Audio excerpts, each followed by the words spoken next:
Good morning, everyone. Welcome to the Unitarian Universalist Congregation of Phoenix's online worship service. I'm Gary Ezzell, your worship associate this morning. We are privileged this morning to have Katie Quinn as our service leader. Katie has been part of our congregation since she was 10 years old. She went through the Coming of Age program here, many of the youth programs.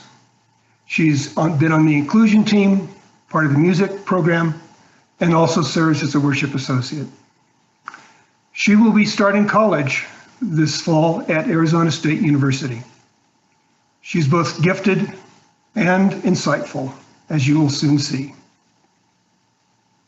For those of you who are joining us for the first time, the Unitarian Universalist Congregation of Phoenix strives to be a spiritual community for our time, focused on diverse theological perspectives, radical inclusion, and knowing that issues of justice and equity shape everything we do. With a special awareness for those who have been historically marginalized, we welcome all of every race, class, ethnicity, immigration status, sexual orientation, gender identity, religious background, mental and physical ability and disability. We welcome your whole self, your family, into our worship as we build a community of kindness, caring, courage, and hope. Our opening words this morning for our service about war come from the Reverend Dr. Martin Luther King Jr. I refuse to accept the view that mankind is so tragically bound to the starless midnight of racism and war that the bright daybreak of peace and brotherhood can never become a reality. I believe that unarmed truth and unconditional love will have the final word. I invite you to grab a chalice or candle from your home as we recite our covenant and light our chalice together. Love is the doctrine of this congregation. The quest for truth is our sacrament, and service is our prayer. To dwell together in peace, to seek knowledge and freedom, to share our strength in fellowship. Thus do we covenant.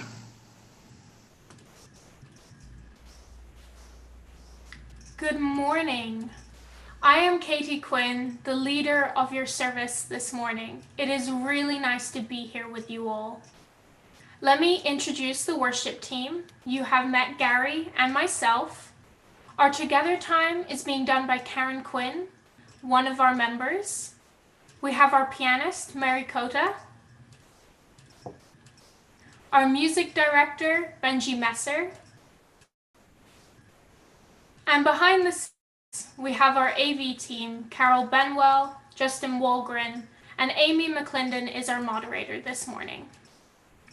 For our online worship this morning, we encourage you to find the chat symbol on your screen and engage with information and links from your moderator.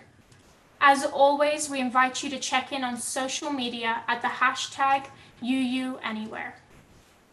I have a few announcements about the life of our community.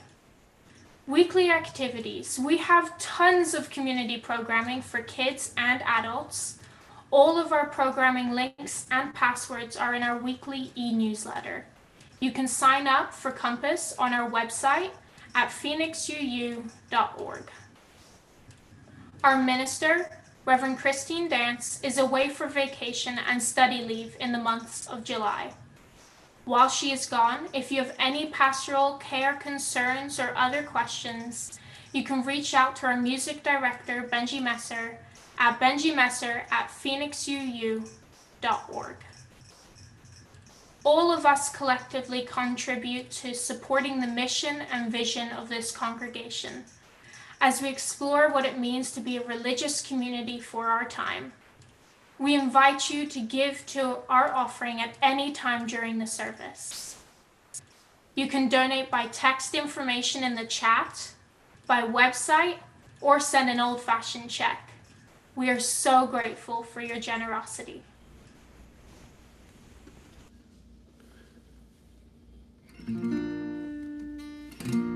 Good morning, everyone.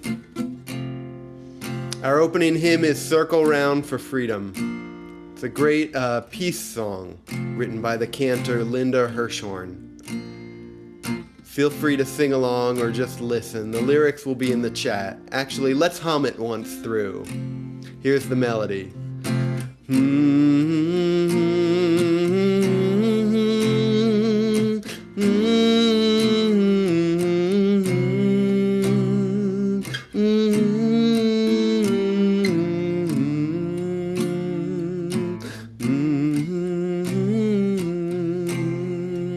Here's the first verse. Circle round for freedom, circle round for peace, for all of us imprisoned, circle for release, circle for the planet, circle for each soul, for the children of our children. Keep the circle whole. Let's do one more time.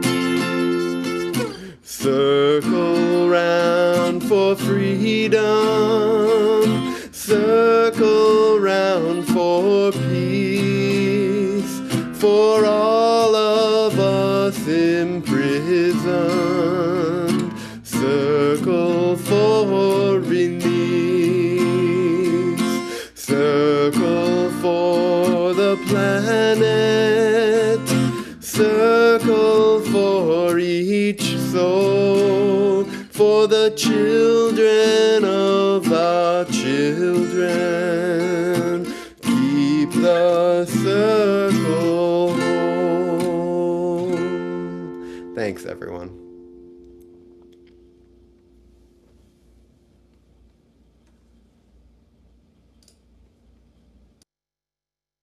Good morning.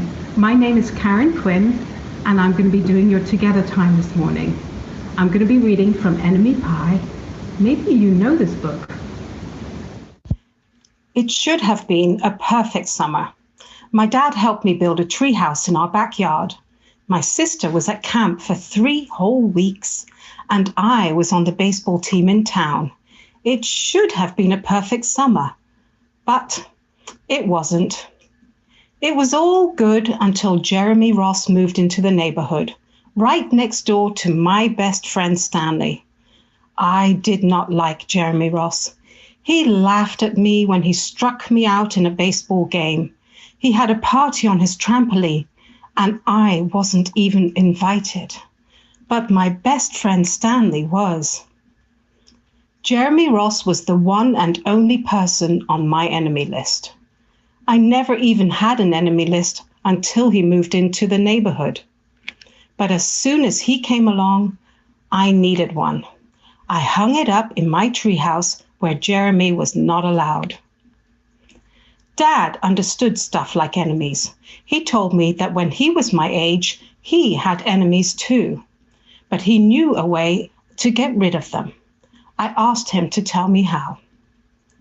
Tell you how? I'll show you how. He pulled a really old recipe book off the shelf. Inside, there was a worn-out scrap of paper with faded writing. Dad held it up and squinted at it. Enemy pie. You may be wondering what exactly is enemy pie. I was wondering too.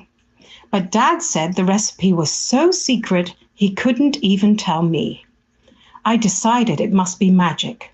I begged him to tell me something, anything. I will tell you this, he said. Enemy pie is the fastest known way to get rid of enemies. Enemy pie was going to be awful. I tried to imagine how horrible it must smell, or worse yet, what it would look like. But when I was in the backyard looking for ladybugs, I smelled something really, really, really good. And as far as I could tell, it was coming from our kitchen. I was a bit confused. I went in to ask Dad what was wrong. Enemy pie shouldn't smell this good. But Dad was smart. If enemy pie smelled bad, your enemy would never eat it. I could tell he had made enemy pie before. I wasn't sure if it worked. What exactly did it do to enemies? Maybe it made their hair fall out or their breath stinky. Maybe it made bullies cry. I asked Dad, but he was no help. He wouldn't tell me a thing. But while the pie cooled, he filled me in on my job. He talked quietly. There is one part of enemy pie that I can't do. In order for it to work, you need to spend a day with your enemy. Even worse, you have to be nice to him. It's not easy, but that's the only way that enemy pie can work. Are you sure you want to go through with this? Of course I was. It sounded horrible, scary, but it was worth a try. All I had to do was spend one day with Jeremy Ross. Then he'd be out of my hair for the rest of my life. I rode my bike to his house and knocked on the door. When Jeremy opened the door, he seemed surprised. He stood on the other side of the screen door and looked at me, waiting for me to say something. I was nervous. "Can you play?" I asked. He looked confused. "I'll go ask my mum," he said. He came back with his shoes. His mum walked around the corner to say hello. "You boys stay out of trouble," she said, smiling. We rode bikes, played on the trampoline. We made water balloons and threw them at the neighbor girls, but we missed. Jeremy's mum made us lunch, and after lunch, we went over to my house. It was strange, but I was kind of having fun with my enemy. He almost seemed nice. But of course, I couldn't tell Dad that, since he had worked so hard to make this enemy pie. Jeremy knew how to throw a boomerang. He threw it, and it came right back to him. I threw it, and it went over my house and into the backyard. When we climbed the fence to find it, the first thing Jeremy noticed was my treehouse. "Can we go in it?" he asked. I knew he was going to ask me that, but he was the top person, the only person on my enemy list, and enemies aren't allowed in my treehouse. But he did teach me how to throw a boomerang and have me over for lunch, and he let me play on his trampoline.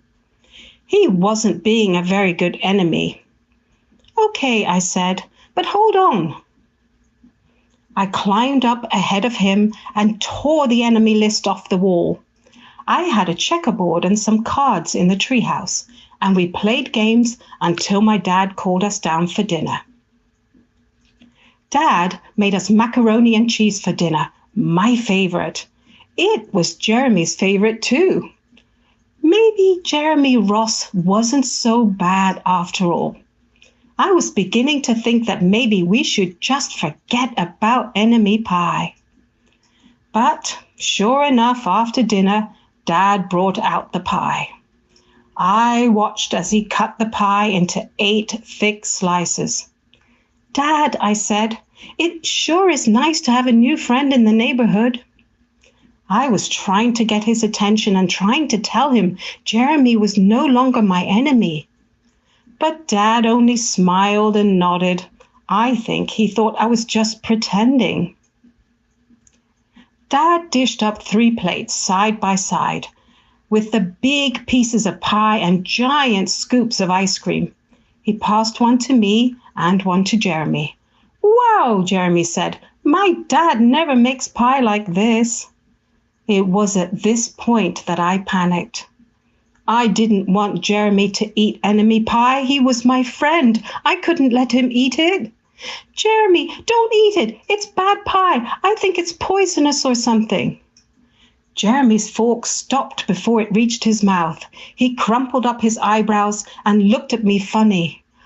I felt relieved. I had saved his life. I was a hero. If it's so bad, Jeremy said, then why has your dad eaten half of it? I turned to look at my dad. Sure enough, he had. Jeremy and I joined in. Enemy pie was delicious. After dessert, Jeremy rode his bike home, but not before inviting me over to play on his trampoline in the morning. He said he'd teach me how to flip. As for enemy pie, I still don't know how to make it. I still wonder if enemies really do hate it, or if their hair falls out, or their breath turns bad. But I don't know if I'll ever get an answer, because I just lost my best enemy. The end.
It is the time when we share the joys and sorrows of our community. Being together, it is good to share, to support each other, and to connect. Please write any joys or sorrows all at the same time in the chat. Send it to panelists. Please put your name at the beginning so I know who it is, and label it joy or sorrow. If you want it to be private and only to me and not to be shared, please put the word private at the very beginning, and I won't say it out loud, but hold it in my heart. While you are typing those, please remember that we are connected by neighborhood connector groups, and our lay pastoral care associates are reaching out to folks who may be struggling during this time. If you have a pastoral care concern, again, please reach out to Music Director Benji Messer at benjimesser@phoenixuu.org. While those are coming in, we had a sorrow from Kimberly Jansen, who has been coming the past few weeks.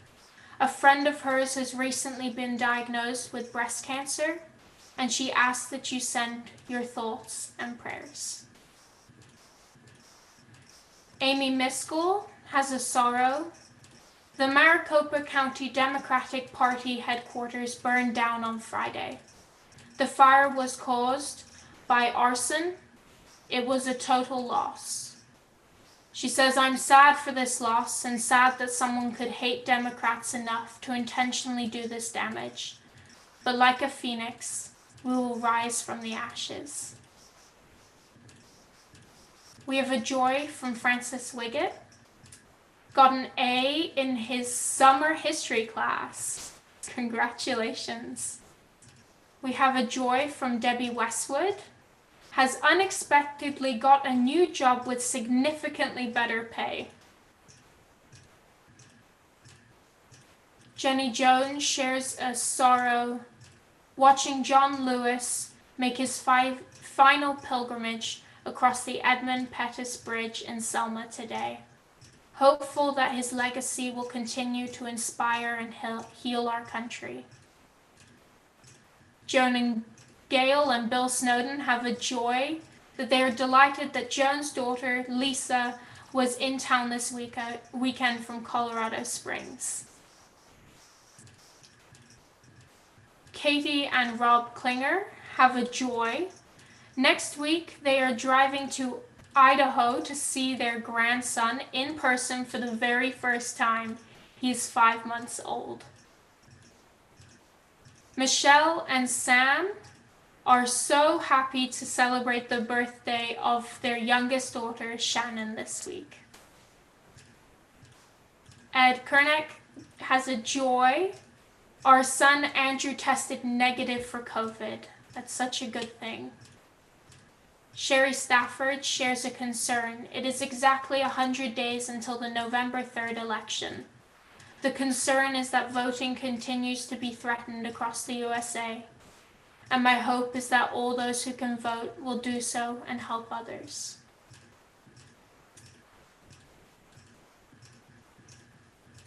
Thank you for sharing your joys and sorrows. There are so many, and they feel free to reach out and share them with others after the service and throughout the week.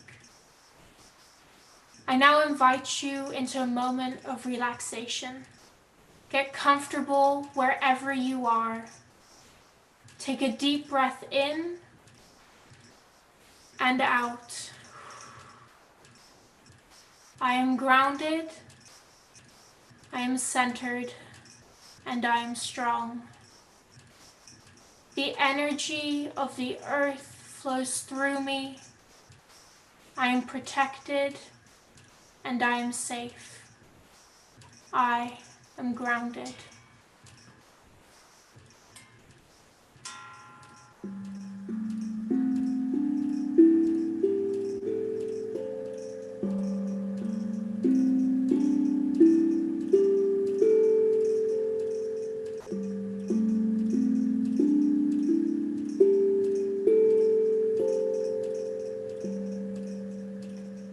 Amen. Blessed be. Ashe.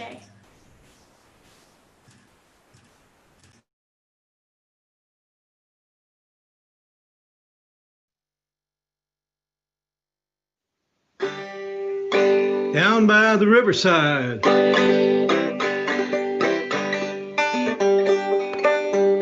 gonna lay down my sword and shield. Down by the riverside, down by the riverside, down by the riverside, gonna lay down my sword and shield. Down by the riverside, and study war no more. Ain't gonna study war no more. Study war no more. Ain't gonna study war no more. Ain't gonna study war no more. Ain't gonna study war no more. Ain't gonna study war no more. Gonna walk with the Prince of Peace down by the riverside, down by the riverside, down by the riverside. I'm gonna walk with the Prince of Peace down by the riverside, and I study war no more. Ain't gonna study war no more. Ain't gonna study war no more. Ain't gonna study war no more. Ain't gonna study war no more. Study war no more. Ain't gonna study war no more. Gonna shake hands all around the world down by the riverside, down by the riverside, down by the riverside. Gonna shake hands all around the world, down by the riverside, and study war no more. Ain't gonna study war no more, ain't gonna study war no more, ain't gonna study war no more. Ain't gonna study war no more, study war no more, ain't gonna study war no more, ain't gonna study war no more.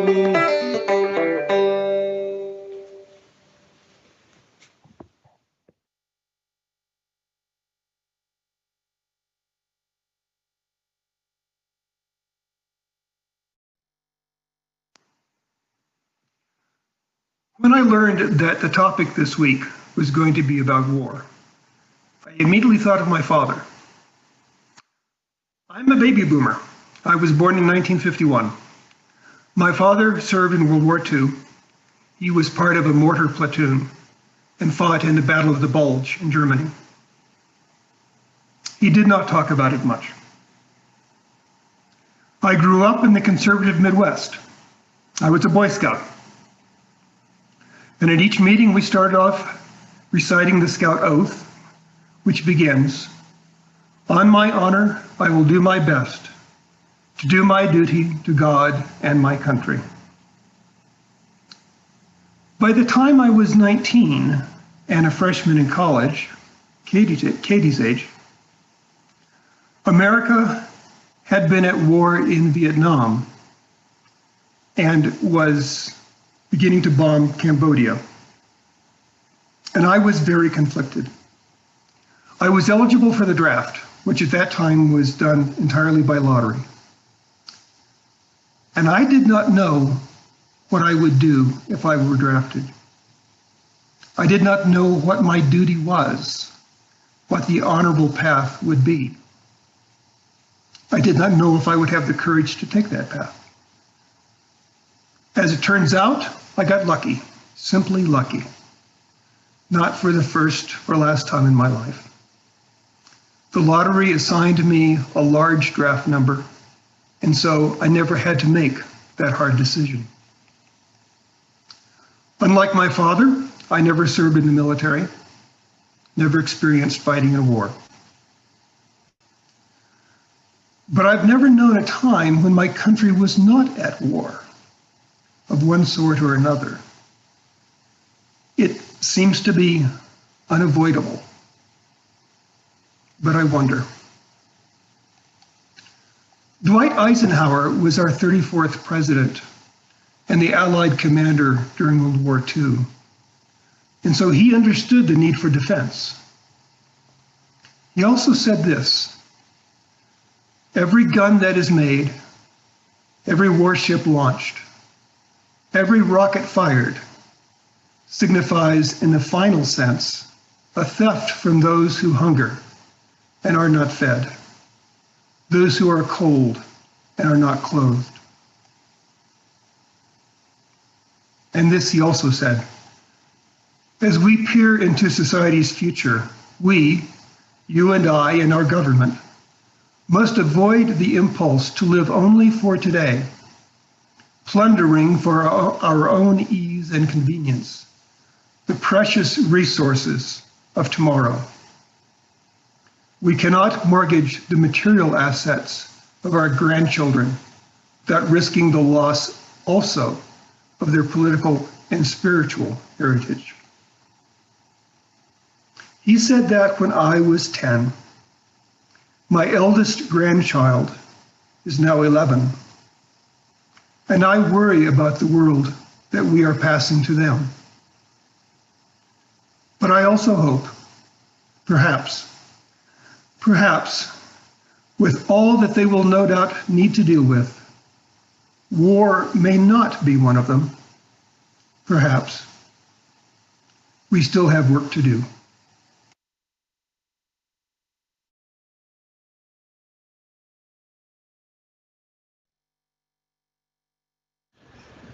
Please give me a redemption song. I need one real bad.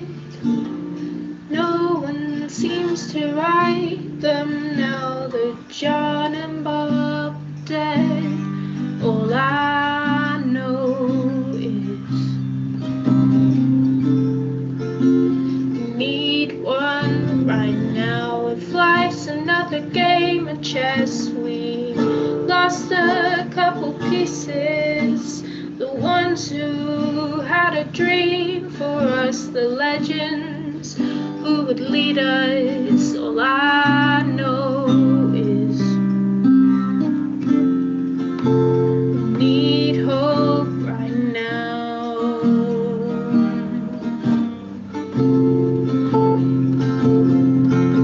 The darkness makes it hard to see the light, but the time is always right to do what's right.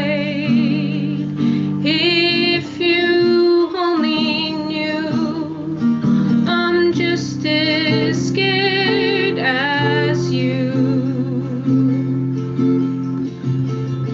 You're not the only one. Is it ignorant to say that war is just no longer needed? And childish to think that love gives life a higher meaning. All I know is we need love right now. The people we have given trust end up corrupt and rotten. They start with great ideals, but on the way that's all forgotten. All I know is we need hope right now.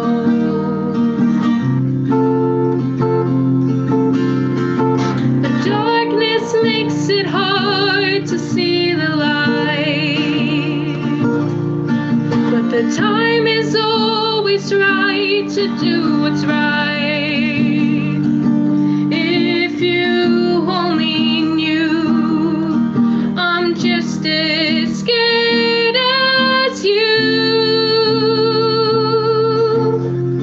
You're not the only one. You're not the only one who's had enough. Give me your hand so we can stand up. You're not the only one done waiting for changes to come. You're not the only one. The darkness makes it hard to see the light, but the time is always right to do what's right. If you only knew, I'm just as scared as you. You're not the only one. Please give me a redemption song. I need one real bad. No one seems to write them now that John and Bob are dead. All I know is we need one right now.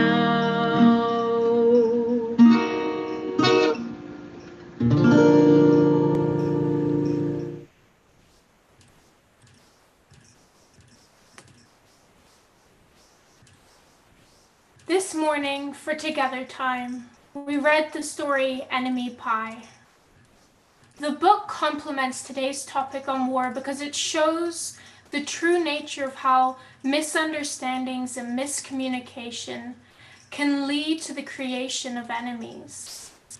It also relates to us as UUs, who value listening to those we do not think we agree with, and who aspire to learn to find deeper truth and meaning, trying to understand others even when their truth does not align with ours.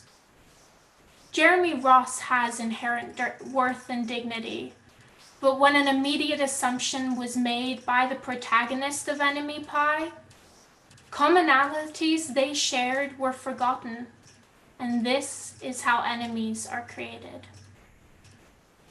I want to highlight that when we read a children's story with a moral, we're explaining something complex in a manner that children will understand and can use in their lives.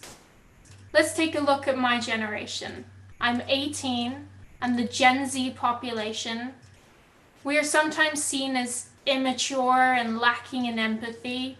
We communicate a lot through jokes, and we're sometimes seen as unambitious.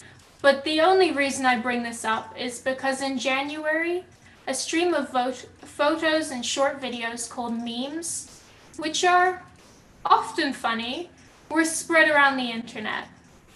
These appeared after the US drone assassinated an Iranian Major General, Qasem Soleimani.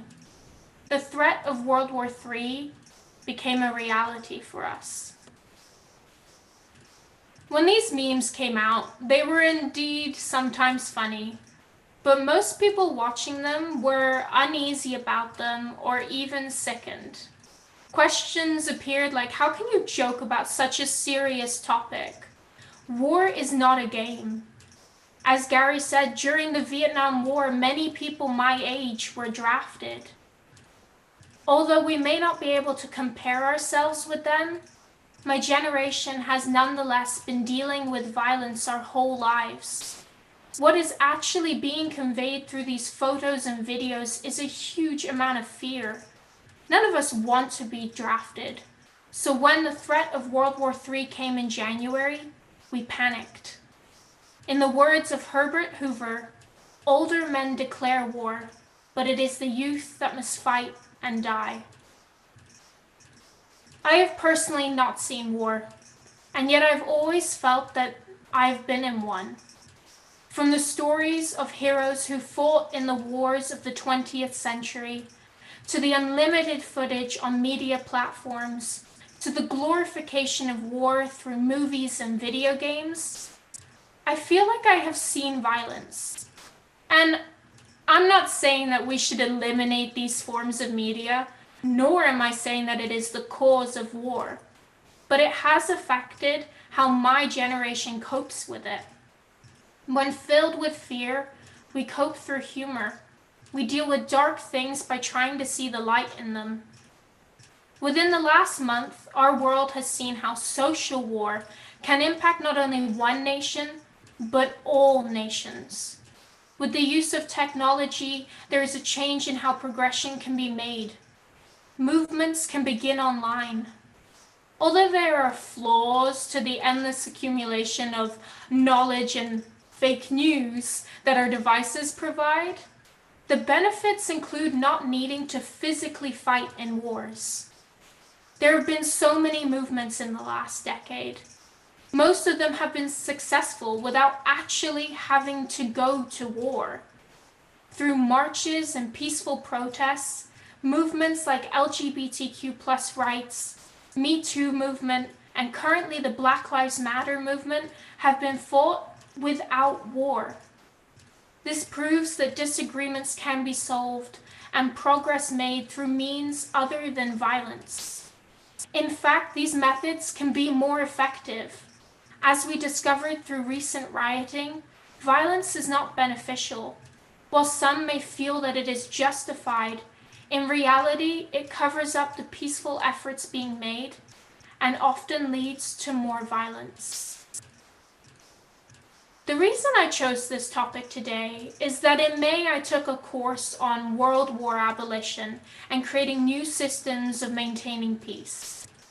I was by far the youngest and least experienced, but I learned to question my beliefs and views on not only war and the way that the world works, but I was challenged to question how my school dealt with these ideas and how my UU values play a part into my views about war.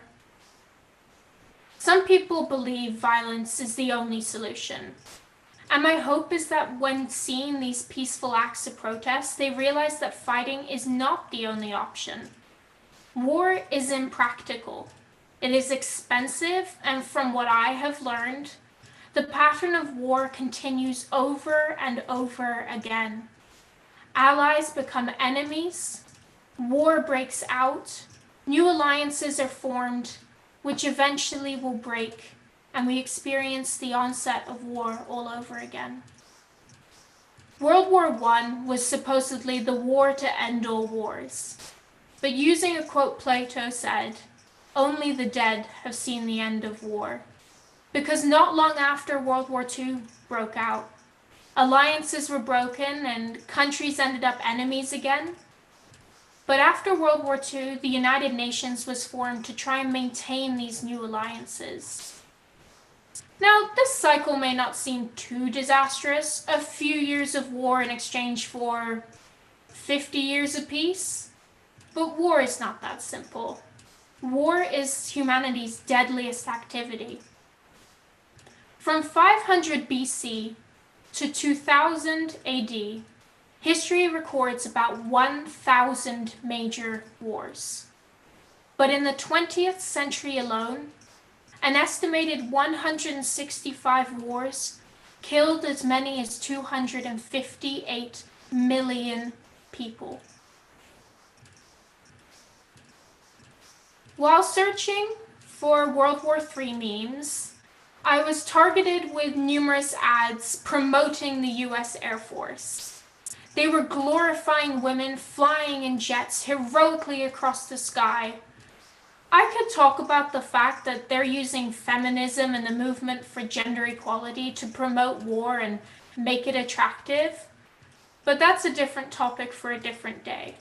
Instead, I'm going to focus on the war portion. Instead of showing the true horror of war or even any violence in those ads, it glorifies it. As though war is just flying a plane across the sky and looking for terrorists. This is not the case.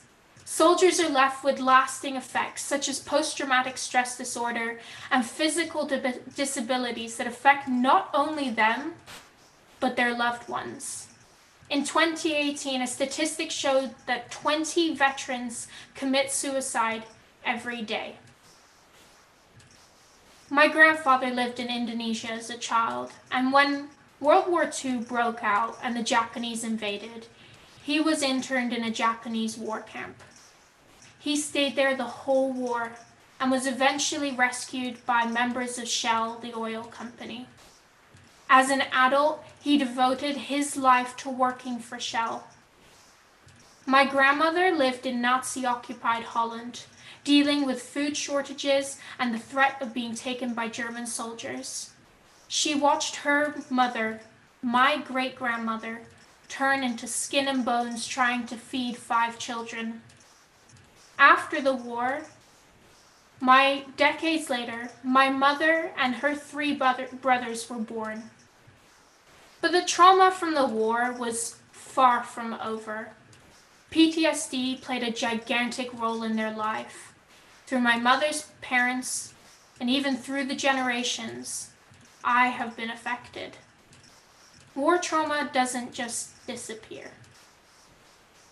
The Air Force ad also did not highlight that terrorists and enemy are not the only ones being killed.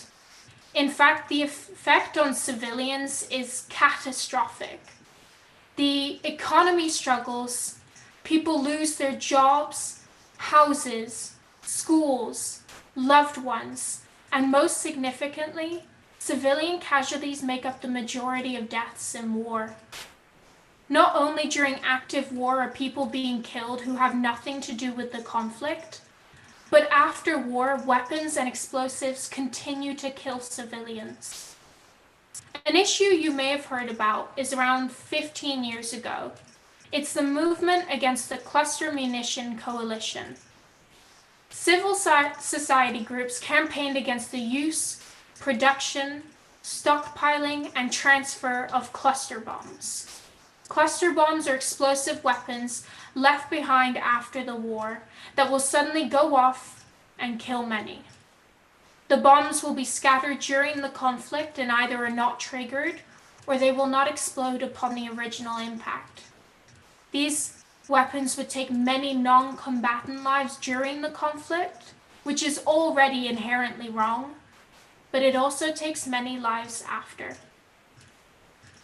Unfortunately, children become regular victims, as their curiosity to pick up the shiny object on the ground ultimately ends their lives.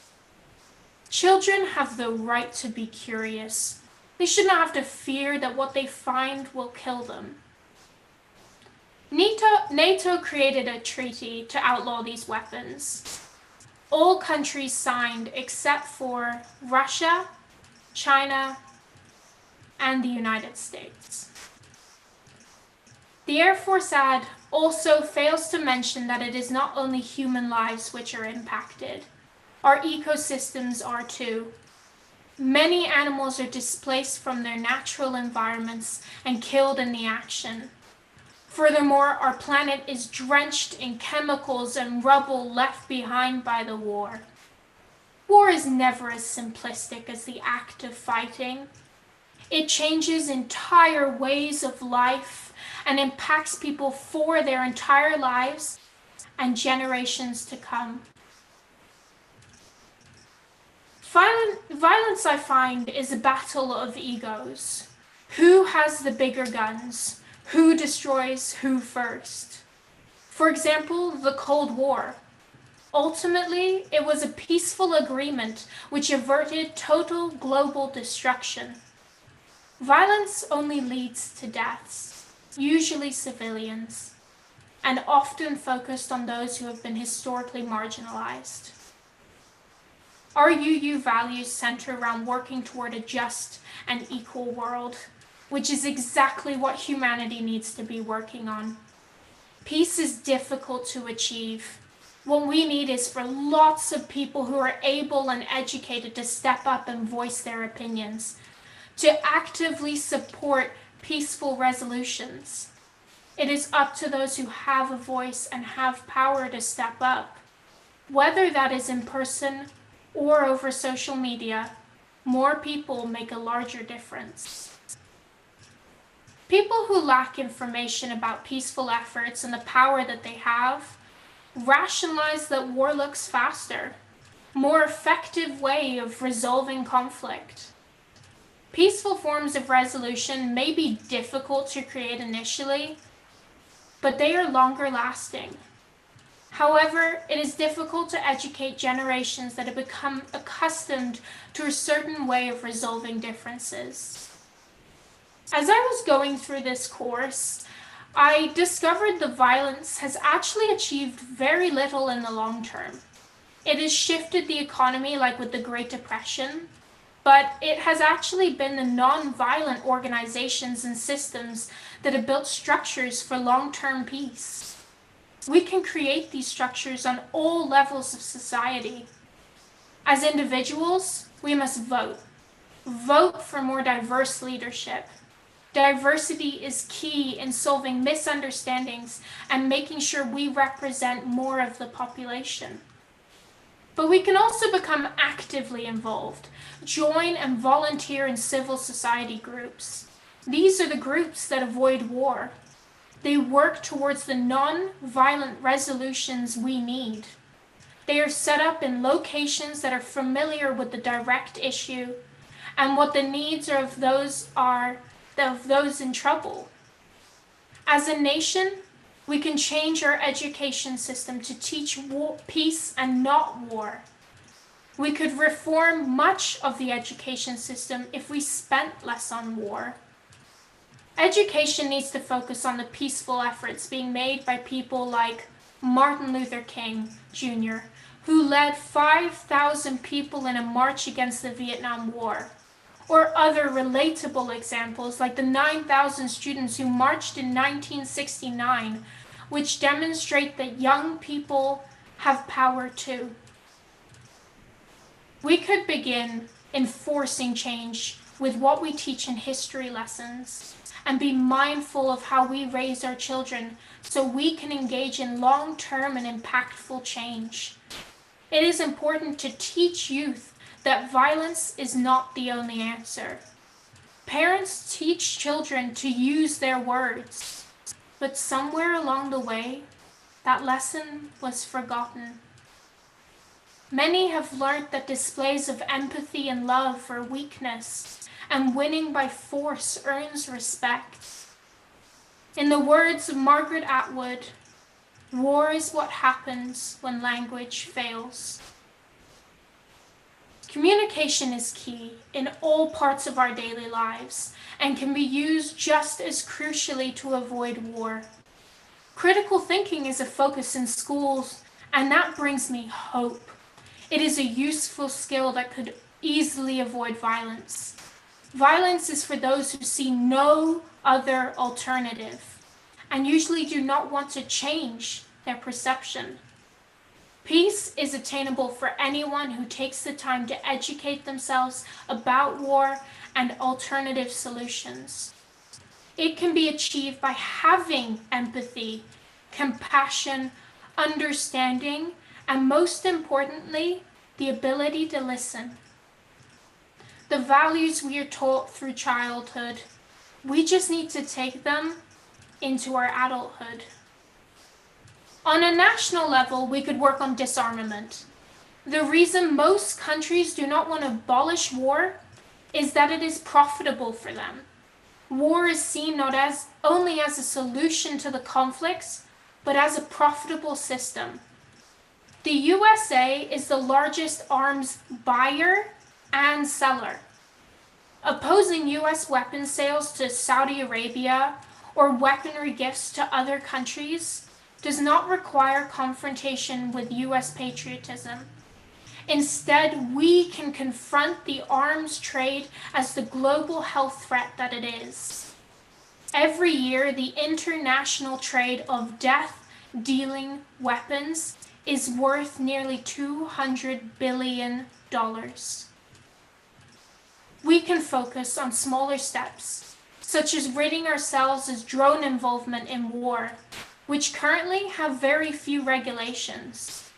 We can also remove other extremely harmful weapons, such as chemical, biological, and nuclear warfare. Some people may feel that we expose ourselves to the threat of terrorists, but in fact, most wars that are fought have American weapons on both sides of the conflict. By stopping the production of these weapons globally, there is little threat. The focus is also on building up other systems to make up for the tearing down of violence. Defunding the military can aid other causes. For example, the USA spends $1.5 trillion to build and maintain one F-35 jet, and the USA has a total of 520 of these jets. If we gave up one or two, that $3 trillion could go towards education, homelessness, green energy plans, anywhere back into the community. On a global scale, it would be beneficial to recreate the UN. The course had a focus on the failure of the UN to be able to step in. If we look at the numbers, in 2019, the UN budget was just under $3 billion. That is a rather small number to aid and keep together 193 countries. By contrast, the United States spent over $700 billion on their military alone. The budget constitutes more than 1/3 of all global military spending, and 3 times that of its number 2 global military power, China. The course and many other academics note that the UN was useful in theory, but practically it has rendered itself rather useless. A new global peace system needs to be created. The UN has a veto rule, which needs to either be reformed or just eliminated. Create a fair system where one superpower cannot prevent all countries from progressing due to their own selfish needs. We need to set up a system with a fair democracy, with a majority vote of all members, or at least the long-term members. Currently, it is still set under the system of the 5 powers each having a veto. They often use that to their own benefit, and there are 10 other temporary countries that get a vote. This is a mere 15 out of 193 countries which are being represented. This would equate to only 3 American states being represented out of 50. War abolition is a long process. We can remember that being patriotic is not an issue. Wanting to protect your country with systems of defense is also not the problem. The problem is the misuse of weaponry, and that it becomes about the abuse of power, which causes so much more violence than peace. In the words of Albert Dietrich, there are perhaps many causes worth dying for, but to me, certainly, there are none worth killing for. Thank you. Namaste.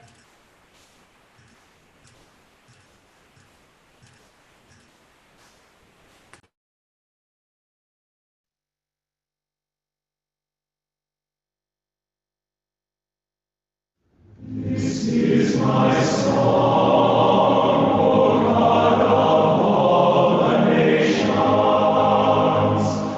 a song of peace for lands afar and nigh. This is my home, the country where my heart is. Here are my hopes, my dreams, my holy shrine. But other hearts in other lands are beating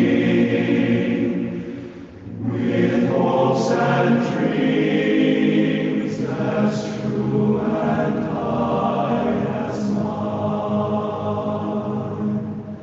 My country's skies are bluer than the ocean, and sunlight beams on clover leaf and vine. But other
Before our closing words, we'd like to invite you to coffee hour after the service.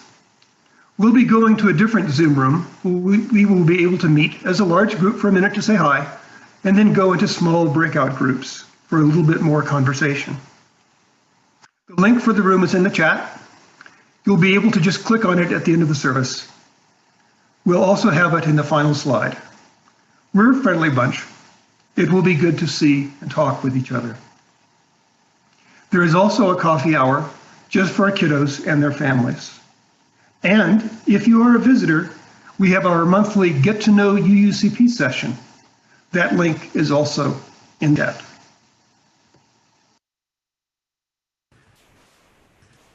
Our closing words today are from Mahatma Gandhi. What difference does it make to the dead, the orphans, and the homeless, whether the mad destruction is wrought under the name of totalitarianism or in the holy name of liberty or democracy? Thank you, everyone.